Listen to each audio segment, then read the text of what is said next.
All right, everyone, welcome back to Basil Builds. I am, as ever, your host, Basil Thistleton Smythe, and tonight we are starting a new build. I picked up the Force Impulse Gundam from Gundam Seed Destiny. This I picked up at my friendly local game store, and it was about $20 or so, which is pretty much what you would expect to pay for an HG kit like this. Just open this up very carefully. So let's unbox this guy and see what we got inside. So I bought this at my local game shop up here in the North Country of New York, which is the area north of Albany until you hit about Canada, basically, the eastern side. I live maybe about 15 minutes south of Lake George, which is probably the most well-known city around here. And the local game store that I go to is called Cooper's Cave Games and Pinball. And it's a great store. They carry a lot of really great Gunpla models and all kinds of cool stuff. I will link them in the description below. And let's take a look and see what's inside this kit. We have several runners, obviously. They all come prepackaged like this. You see some things you can see already are going to be a little bit pre-built in this one. There's a sticker sheet with a lot of red decals. There's also a couple of smaller runners with see-through decals. Looks like we've got some polycaps in here, and some blue and yellow, and of course, some other extra pieces, and as usual, the instruction sheet, which is right here. So let's get these guys opened up and organized so we can start this whole process. So this is a great way to learn how to keep your workspace clean and clear. Because if you don't, then all this stuff usually takes over, and you don't know where the heck anything is. Like right now, here you go. So now these you can pretty much open up like any bag of chips, really, if you really want to. You can just kind of squeeze them open, pop them open like that, and then pull the plastic out, set it aside to throw out later or recycle. I believe they're recyclable anyway. And then start organizing your stuff. I use the box of the kit, usually on my right, to keep stuff stored and organized. So let's see, this is the D1 runner right there. This is D1. They are listed in alphabetical order to help you keep track of them. This one here is the B1 runner, as you can see right there.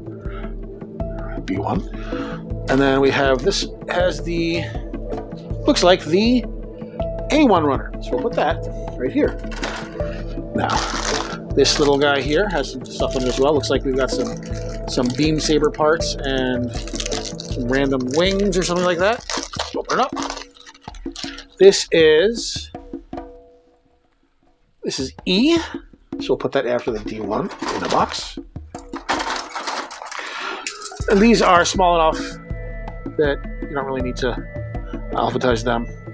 I guess they are SB13, SB standing for Saber Beam, I guess. Beam Saber. See what's in the box. This plastics, that side. Got some smaller runners here. Here we've got a polycap runner, which is, you can see it says PC002. We also have a C1, which is a blue runner.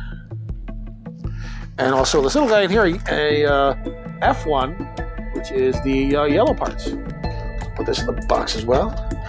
A, B, C, F at the bottom here. All right, let's see. We have one more bag of runners to open up. Looks like everything left over. And we have C2. That order. We also have B2, as you can see right there when I hold it the right way instead of upside down and backwards. And like B1, it is a gray runner. We also have, this is probably A2, because it is also a white runner. Now the colors are slightly different from A1, B1, and A2 and B2. They're two different shades of white or gray. And this guy right here, this little guy, this is F2. you see there's not really much on here. In fact, the only thing on here is the translucent green eye parts for the head. So those get set aside as well. All right, so now these guys are all more or less organized in my little bin here. It's time to get started. So we will open up the good old manual here. It's a really nice illustration on the cover of the Force Impulse Gundam. Now, if you're not familiar with this particular model kit, that's because it does not come from the standard, quote-unquote, Universal Century timeline. As I've mentioned before, there are a lot of different Gundam series, and they all do not take place in the same chronological order, or even in the same dimension, I guess you could say. Well, more on that later. This particular model, the Force Impulse Gundam, comes from Gundam Seed Destiny, which was a series that came out in the mid-2000s, I believe, and it was one of the first few Gundam series to actually broadcast in HD. It's a sequel, a direct sequel to Gundam Seed, which came out, I believe, in 2004 or so. And that was the last one that was really shot in standard definition, though it's been remastered since then, but sometimes they just kind of upscale it and ends up looking really weird. Like, I couldn't really watch the original Seed very well because the character animations just made it really strange, upscaled like that. But anyway, like I said, Gundam Seed and Gundam Seed Destiny are not in the Universal Century timeline. They are what's called the Cosmic Era, which is why on the sheet it says HG Cosmic Era.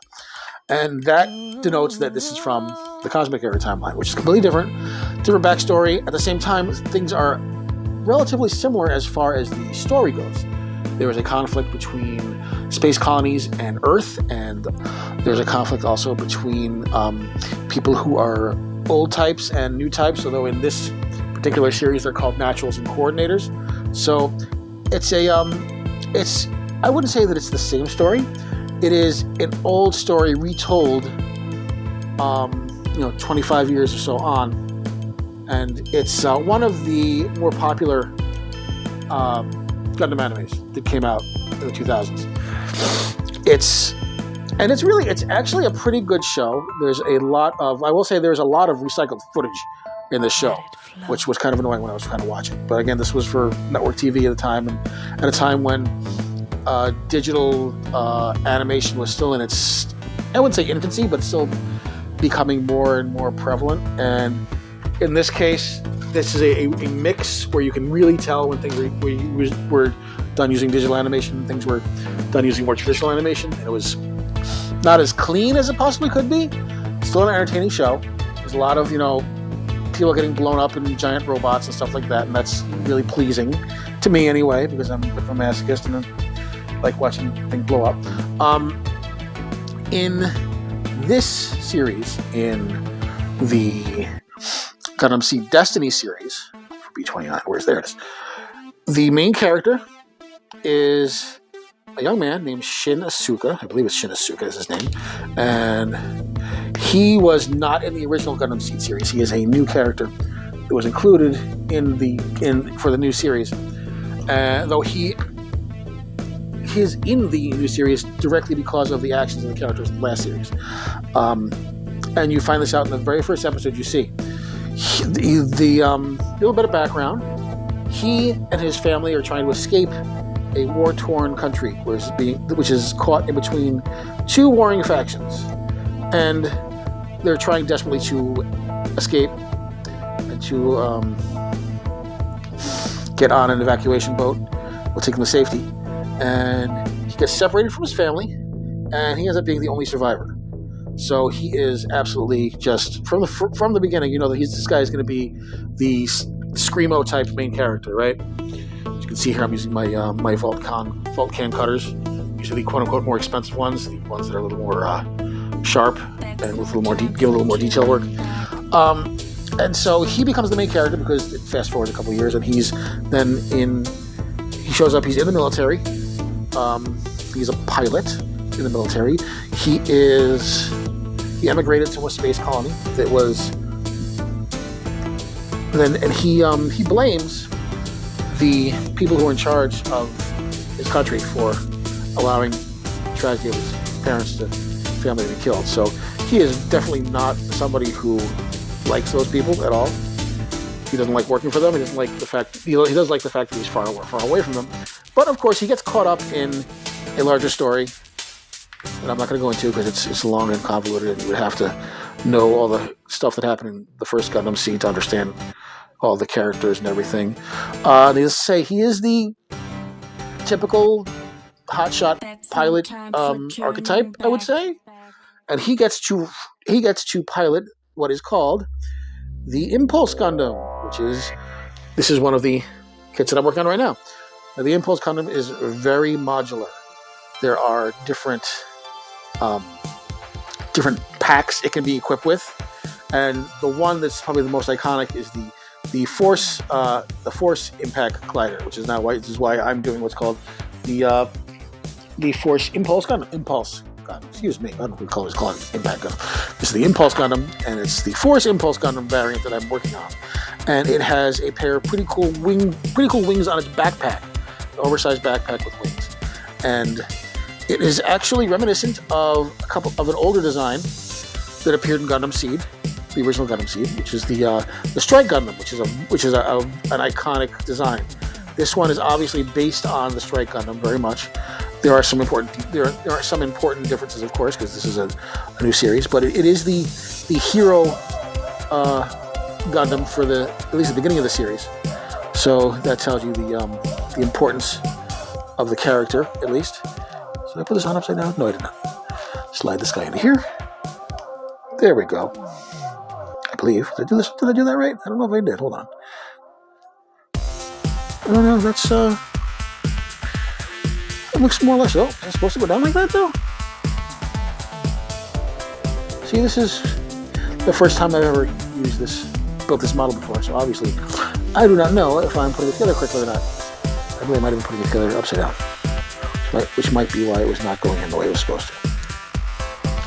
So you should be paying attention. I should be paying attention and not talking much.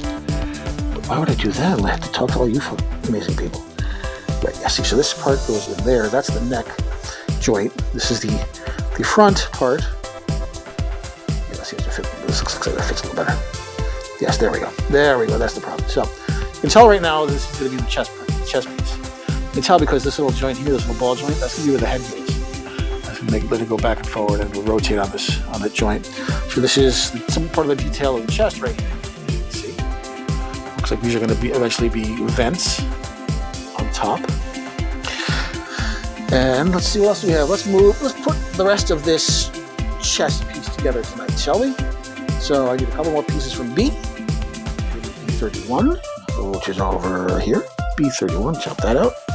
Now again, as you can see, I'm using my kind of generic nippers that came in a $10 kit with a bunch of other stuff to rough cut these guys out.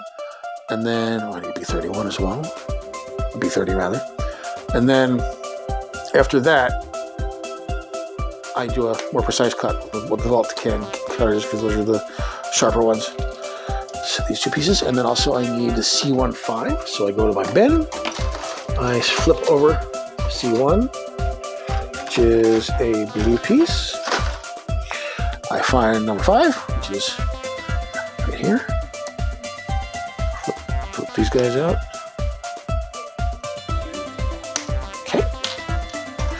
Now, snip these guys close, clean up,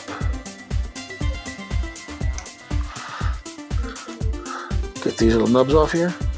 Now, the good thing about this particular plastic that I'm cutting is the nubs are usually pretty clean after you cut them nicely. The blue, however, tends to show up a little more clearly. You have to be a little more careful. Gray and white usually do not mark when you cut them as much. You might end up with some slight nub marks like that guy there, which can be sanded out or trimmed with your trusty. Where's my trusty hobby knife? You can trim that out a little bit. Yep. And then you can always use an emery board or a sanding stick something like that to finish the job. You gotta make sure you polish it up nice. This piece is going to be probably an internal piece, so I'm not going to really bother with that. No one's going to see the little blemish there.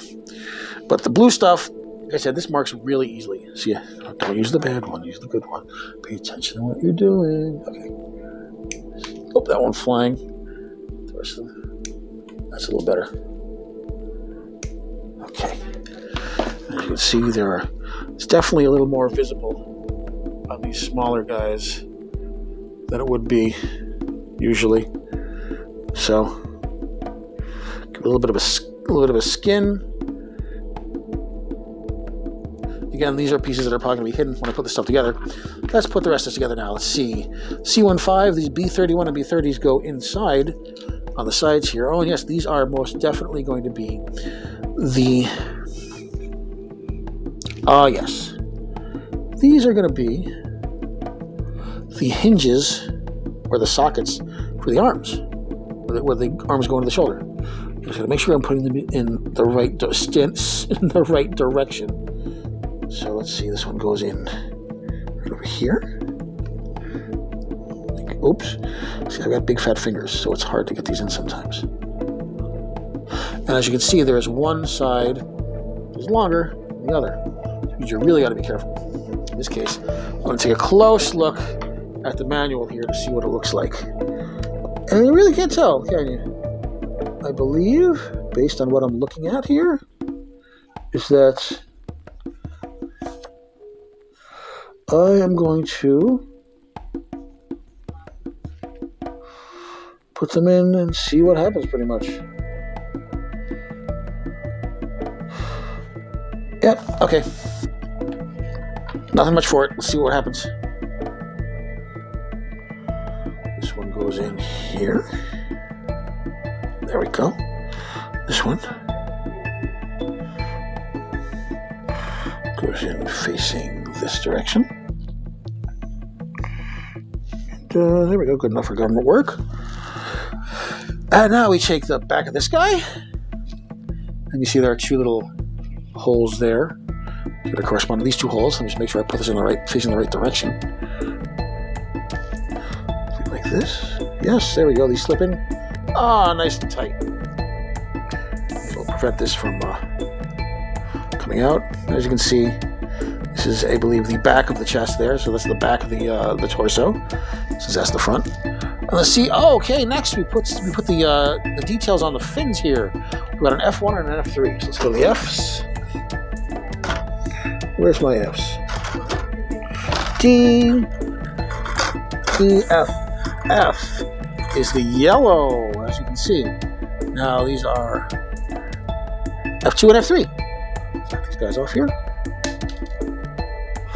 Now you cut these small pieces off. It helps to hold your finger on them to stabilize them as you're cutting, and also that way they don't go flying if you snip them and suddenly nothing's holding them onto the runner anymore. That's a good way to lose your pieces and go spend the next 20 minutes searching for a piece on the floor somewhere, which is not fun. Especially if you're a slob like me, who does not clean up very well after himself and ends up making just a bigger mess. I never listened to my mother when she told me to clean up after myself, and ended up with bad habits, and there you go. Of course, it could be worse. Still better than my daughter. Anyway, let's flip these on. Make sure these are going on the right way here. Flip over this way. Oops. These go on behind. Interesting. Yeah, they do slip on from behind. Oh. I'm putting the wrong one the wrong way. Here we go. Oh, very nice. It just kind of fits in there, right? Kind of fits in there. Yep, you see you can push it flush. I'm going to shave off that little piece that's sticking out there because it's bothering the hell out of me. There we go. Nice. Put the other one in here as well, the matching side. As you can see, this is coming together pretty quickly. That side, very nice. In fact, we're almost done with the torso. We need for a sticker. There is need for a sticker on the torso here. So here it's number 1, a little tiny yellow sticker.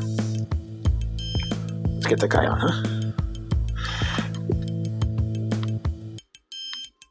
Now this kit does not have any decals. These stickers, that's the entire sticker sheet. So they're just color correcting stickers. As you can see, this goes on the little triangle on the chest there. Let's see if I can do it without messing it up.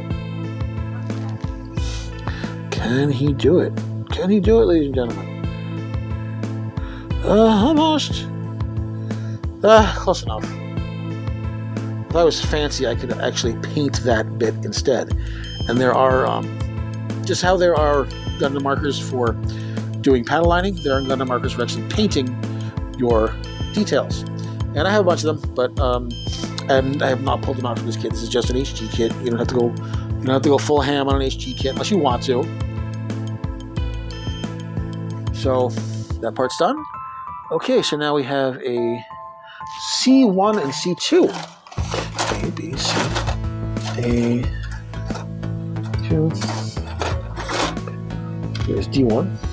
Where's my C1 and C2? Here's C1. Put you there.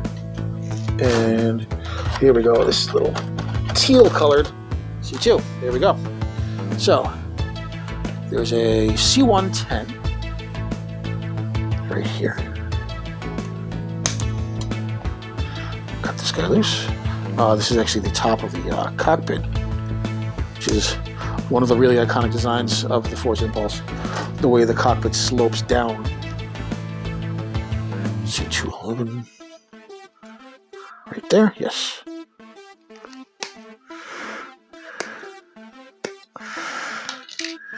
Alright.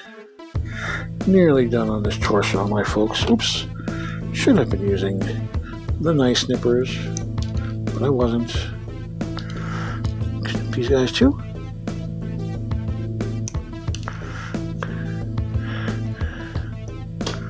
Come on, let's get that out of there. There we go. A little bit of cleanup, just a little bit. Take a really light touch on the cleanup, because if you go too hard, it ends up looking worse than it was in the beginning, and you don't want that. You really do not want that. Okay, so this goes on top of this like that. That doesn't seem right. Oh, there we go. There's the slide. There's a little slot. It goes whoop.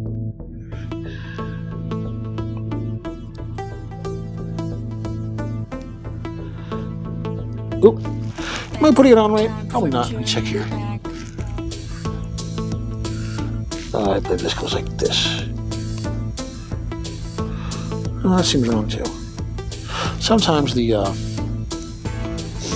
instructions are just not clear. Even though you've got it right in front of your face, you have no idea how it's supposed to go together. And you sort of mess with it a little bit until you figure it out. I believe this is the correct way to do that. Oops. See, this little fin goes in there, like that. There we go. And snap, snip, snap into place. A little bit of a cleanup here on the side. There we go. And on the other side, teeny bit. Don't go too hard. Don't go too hard. No time for turning. Also, don't cut your fingers off. Okay. At this point, we can put this on. This goes in the center here. Oops. Hey, get in there. Aren't you supposed to go to your home? Too good for your home? Did I miss a piece? No, it's supposed to go right there. Did I put something on upside down? No, I did not put anything on upside down. No. This goes right here. So it doesn't seem like it's really sticking very well. I'll be right back so we can investigate this. Alright guys, we're back and I figured out the problem. So I left a step out. I forgot to put the front chest piece on this piece here. It ended up getting skipped over because I was not reading the manual close enough. And this is why there were a couple things wrong. It just didn't look right to me. I'm saying it's not supposed to be fit. It should be fitting differently. So let's get it fitted, right?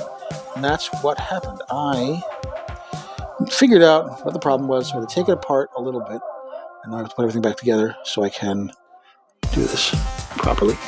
So now you'll see this slit there, that's supposed to hold this top piece on securely like that, which is not what it was doing last time. So now that is done.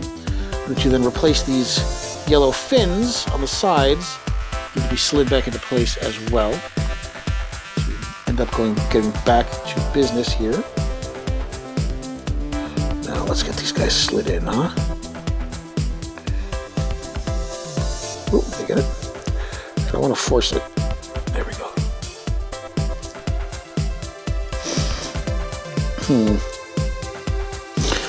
These are now a little tight, and I don't want to force anything. So let me see if I can get these on without actually pushing too hard. Because the last thing you want to do is use too much force and end up breaking something. So you feel like a real dumbass, you know? So don't force it. Whatever you do, don't force it. There we go. See, this guy's going to go on a little better now. Slip it on, nice and tight. Seamless looking. At least much better looking than it did before. Slide this guy on. The same way. There we go. Now don't push hard. You don't want to break it. You don't want to have to get the glue out. Oh, excuse me. There we go. Squeezed in exactly the way it's supposed to look. Oh my goodness, it's dry in here. Okay, now you can see that looks much better, does it not? And we're actually almost done now. What's left? We have E127. Let's stick this guy on.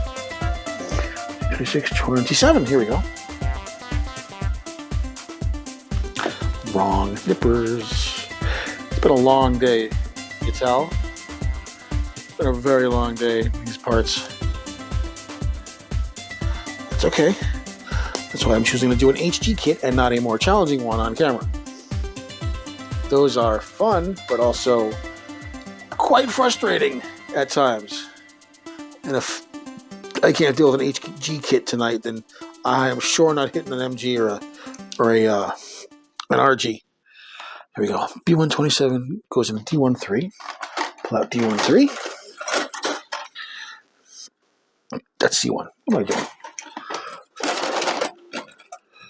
DA2, B2, D13. Here we go. D1 is the red one. All right.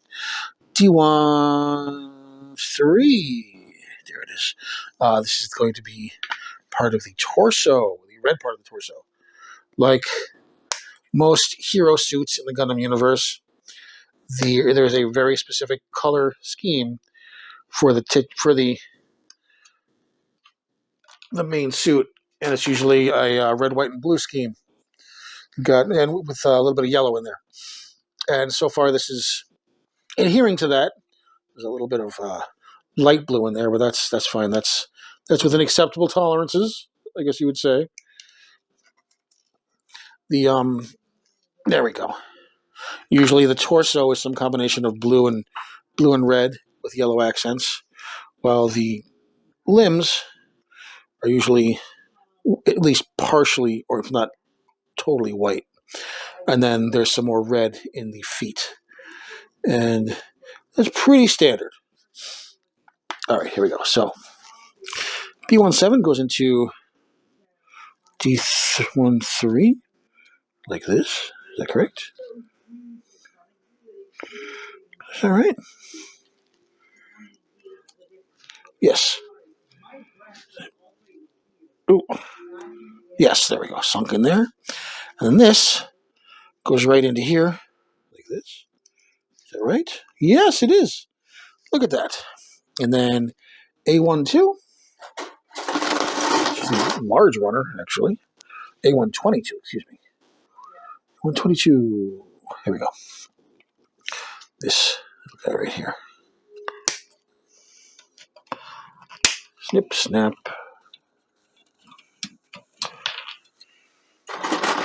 One of these days, I will take time and explain all the differences between all the different Gundam series and how they're related and how they're not related, and the themes that run through all of them, and the themes that don't, how they change them, and everything like that. But for now, we're gonna just be satisfied with putting this piece together right here.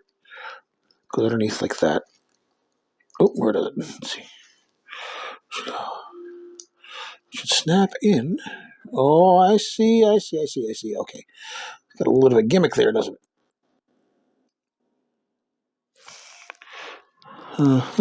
Yes. There we go. Like that. Wait, that's not correct. This way. Silly bugger. Ah, there we go. As you can see, there's a little bit of a movement there built in. A little bit of an ab crunch, which a lot of... Yeah, it's not much, but it's a little bit of something. As you can see now, we have the torso all done. More or less. You can see the front is done. Whoops. No, it's not supposed to fall off. And who doesn't want to stay in my hands, right? So, the torso is done. We've got the top. In here would be where the pilot would sit. This is where Shinosuke would sit. Got the top to the shoulders here. We have the openings ready to take the arms when they're built. And we have the waist. So, that will be it for tonight, guys. See you next time on Basil Builds. And as my daughter would say, don't forget to like and subscribe.